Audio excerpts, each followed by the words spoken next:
I'm Bridgette and I'm back. I'm back in the country. Well, I mean, my country. I don't know why I'm saying my country. I'm not patriotic at all. I'm back in the UK. Now, I am aware that this t-shirt looks like it's in memoriam of a dog, but it is not. So moving on. I'm ready to see what the Gilmore Girlies are up to. So without further ado, let's get into the messy recap. If you're out on the road. Granny Gilmore, aka Trix, aka the Woman in Black, aka Emily Gilmore's Grim Reaper, comes to Stars Hollow to antagonise the hell out of Emily. Emily had to find all the crap that Trix had given her and put it back in its rightful place. Trix decided she doesn't like the fact that Lorelai has borrowed money to send Rory to Chiltern and says she's got a trust fund for Rory so that she can access whenever. Emily hates this because she's worried that will mean Lorelai and Rory will no longer be beholden to Friday night dinners. Tristan and Rory have a mature conversation about that kiss, and Rory decides to set Tristan up with Paris, even though literally no one asked her to. Tristan and Paris do go out, but Tristan thinks they'll be better off as friends, and lets slip that it was at Rory's suggestion that they go out in the first place. Paris loses her shit at Rory, and Trix rescinds the offer of the trust fund, and Rory misses out on $500,000, which is no less than she deserves because usually she gets everything. And that's what you missed on Gilmore Girls. Okay, so first of all, we love an outfit repeater. Yes, Emily. Friday night dinner, and Emily is back in her King Jong-un outfit. This doesn't bode well for her mood. So Rory asks Emily if she can have some baby pictures of Emily and Richard because they're doing a project at school. This is not given higher education at all. I remember doing exercises like show me your family in primary school alongside the activity of drawing a picture of your family. And they're paying how much for her education at Chiltern? The ghetto. The ghetto. Also, the little plait that Rory's wearing in her hair is also given preschool. So at least she's in keeping with the school project. She also needs baby photos of Lorelai, and Emily says there are no photos of Lorelai because she set them on fire, as in Lorelai did. So a child arsonist. Cool. As a child, your mother had an unusually large head.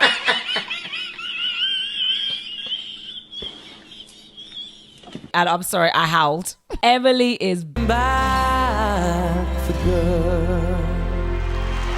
Look, Lorelai grew into her head, so it's all good. So Rory comments on the new chairs that Emily has, and Emily's like, yeah, they are nice chairs, but I haven't got a full set. The reason she hasn't got a complete set is because she stupidly made the mistake of telling a friend of where the best antiques were, and this woman went to that place and snapped them up. And honestly, this is why I keep quiet about all my vintage finds. I have made the same mistake as Emily in the past, and I'm not doing it anymore. I tell someone where there's good thrift shopping and they ransack the place to the point where I now have to go abroad to go thrift shopping. Anyway, Rory suggests that Emily takes a visit to Mrs. Kim's antique store, much to Lorelai's dismay. It's actually super cute, and they plan a Gilmore girly date, and no one cares that Lorelai can't make it. She wasn't invited. Guess who's back again. Luke! I have genuinely missed this guy. So Lorelai is busy complaining about her food order like the toddler that she is. She doesn't like that her eggs are touching her pancakes. Today drained me. I know that some people in the comments commented on the fact that Luke is quick to anger, but I personally believe he has the patience of a saint in dealing with Lorelai and her foolishness. He is trying to run a business and she is doing the most. I wish he would just refuse to serve her, but no, he goes on out to the back and fixes her another plate so that the eggs don't touch the pancakes. Gorgeous Rachel's still here looking insane. Also, the way Rory's playing with her food is annoying me. Like mother, like daughter, I guess. So Lorelai's making a big deal out of the fact that she's not going to lunch with Emily and Rory, and it's like, girl, you were not invited. Are you not embarrassed? So Rachel comes over to their table and she's showing them a picture of that dry firelight festival that happened a while back. And she's printed off a photo of Luke and Lorelai looking very much like a couple.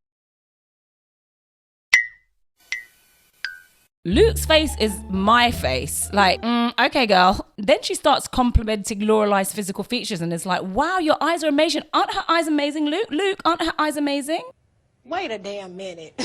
What kind of game is Miss Rachel playing? Is this a test? Because what do you mean you've printed out a photo of your man and another woman? Huh?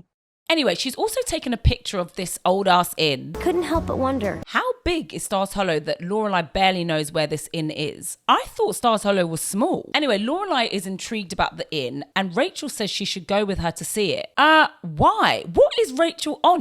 I guess it's a case of keep your enemies closer. I didn't know you guys were friends. Neither did I. I don't personally blame Luke for him not being super hyped that they're hanging out. It's weird. His ex-crush hanging out with his ex-girlfriend who's also kind of sort of potentially his new girlfriend. Why?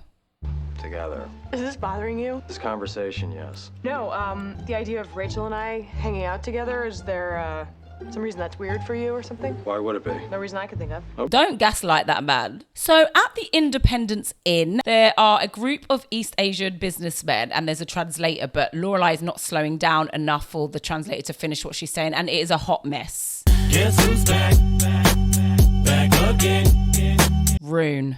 I thought we got rid of this kid. So Lorelai spots Rune and goes into the kitchen to ask Suki what the hell Rune is doing there. And Suki is avoiding her and buttering her up with some buttered muffins. Turns out he is still staying with Jackson, and he is indeed still a waste man. Apparently he's just point blank refusing to leave Jackson's home. Now, I don't hate Jackson that much for him to have to house this guy. So anyway, Jackson comes in and he's sucking up to Lorelai because he thinks Suki has already asked Lorelai if she will give Rune a job. No way.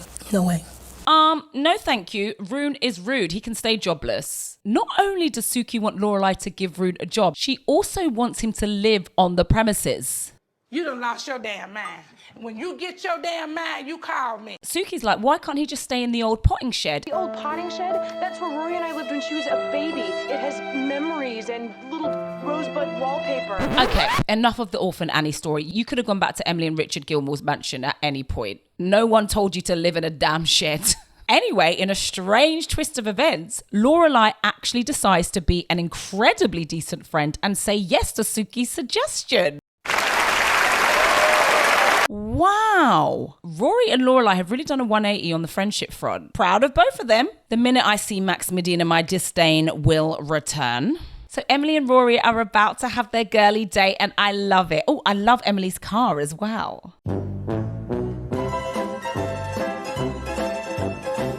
We're off to a flying start, lads. Rory takes Emily's shoes off and goes to clean them like a shoe-shining slave, whilst Emily opens the fridge and is shooketh to find that it's empty. Oh my God, there's nothing in here. I know, it's a little sparse.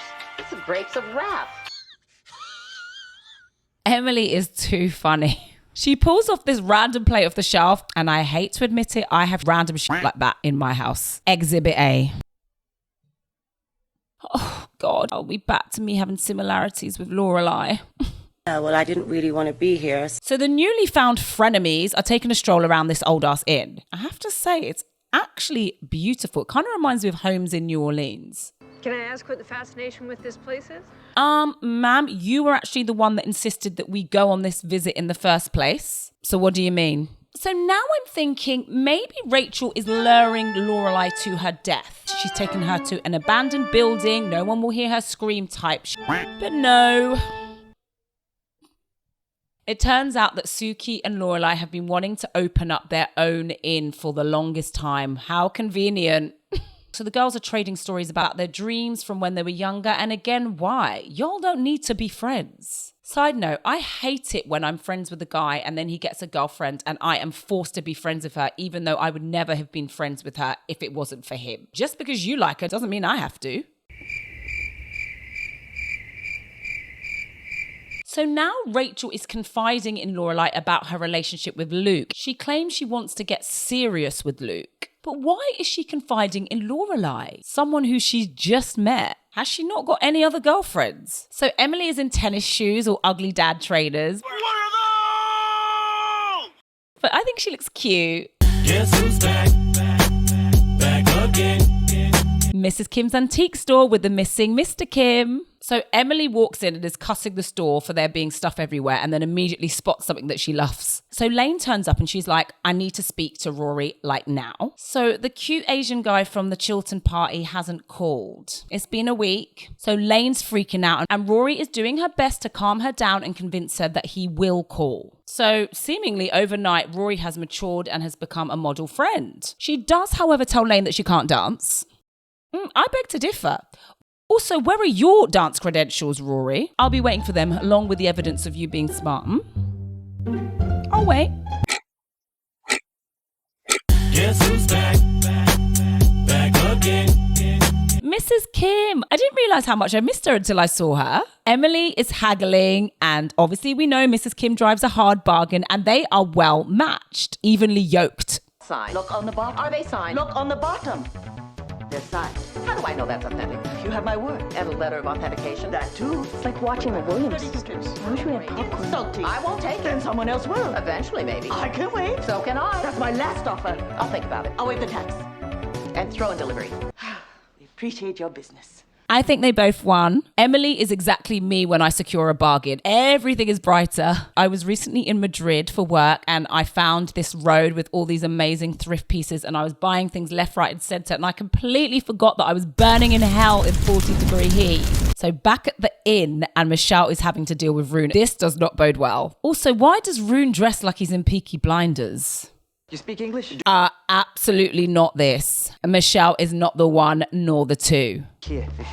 I do not think so. You see, we have standards, and even if they were much, much lower, you would still be poor boy out of luck. I'm just scoot on over and let you whack him. Get him again. Get him for me.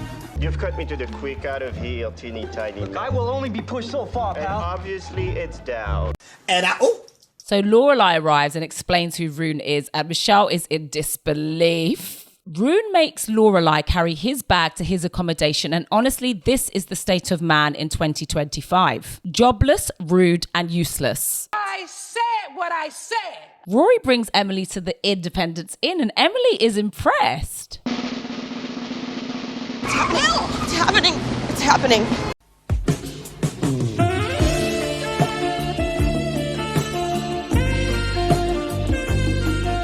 And why am I not surprised that Emily and Michelle love each other? Queen recognizes Queen. We see each other. We see each other. Still riding high from her shopping expedition, Emily is expressing that she's loving Stars Hollow and Lorelai cannot fathom it. So Rory takes Emily to the potting shed where her and Lorelai grew up and Emily is horrified. Honestly, in this economy, this would be considered a find.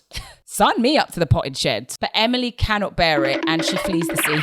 I'm so annoyed that Rune gets to live there. He does not deserve it. So Rachel has summoned Lorelai again. Yo, she's starting to get on my nerves. You already know I'm fickle. This time she summons her to Luke's apartment, which Lorelai has never been to. Why would you need to be there if that's not your man? I kind of like Luke's apartment. It's rustic, it's charming. I love the vintage furniture. I'm happy to move in whenever you need, Luke. Say Wednesday? So after saying to Lorelai that she wants to take things to the next level with Luke, she is now saying that she's skipping town and I am confusion. Rachel is leaving because she is convinced that Luke thinks she's going to leave. Say what now? So just stay then. These women are intent on ruining that good man's life. Today drained me. Rachel feels like she has no friends. And it's like, girl, you got here 5 minutes ago. Give it a minute. Lorelai's like, I'll be your friend. And Rachel's like, anyway, moving on.